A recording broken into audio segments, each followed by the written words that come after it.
Kumusta, magandang hapon sa inyong lahat, no, mga ka-farmers, mga ka-viewers. So, mabilis ang pagtatanim ng kamatis. Ganito lang po gawin, no?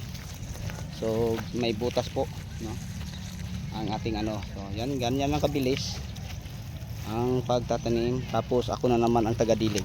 Ayan. Kasi sobrang init ngayon, mga ka-farmers. Ganyan lang kabilis ang pagdilig. Para hindi mamamatay sa sikat ng araw, kasi napakainit po dito sa amin ngayon. So ganyan lang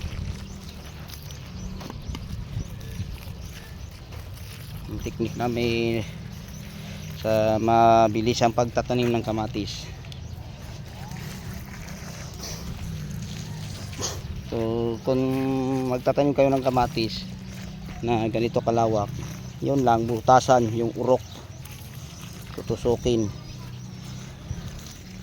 So may butas na, oh, yan, oh, may butas na, yung kahoy na pinatulis, yun po ang aming ginagawa. Paglagay sa punla, diretso na.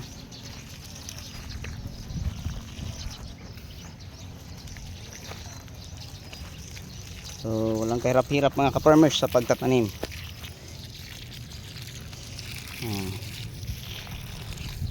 So yung punla natin 26 days na, matanda na, mga ka-farmers.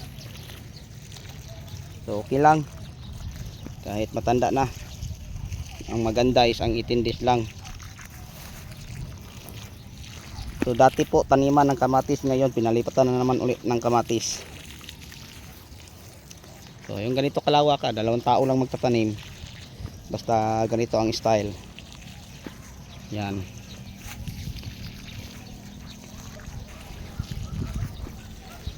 Tapos ako na naman ang magdidilig. Oh, di ba? Walang kahirap-hirap. Parang naglalatag lang sila ng punla pantanim. Kasi may dalawang taong nabutas. Dalawang nagtanim. So bukas, mga ka-farmers, pwede na to masisikatan ng araw.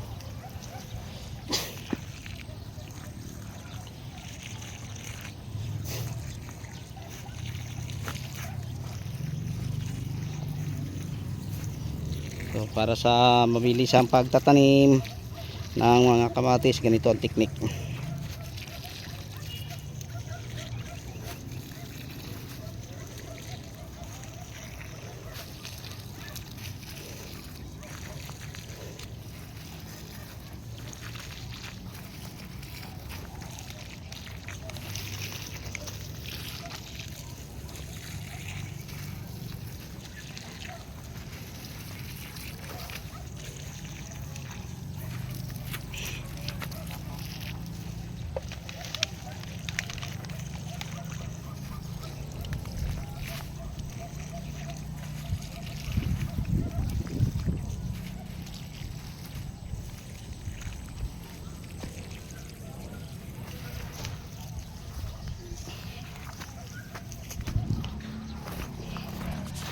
So yun lang, mga ka-viewers, mga ka-farmers, ang ma-share ko po sa inyo sa hapon na ito, kung paano tayo magtatanim ng kamatis.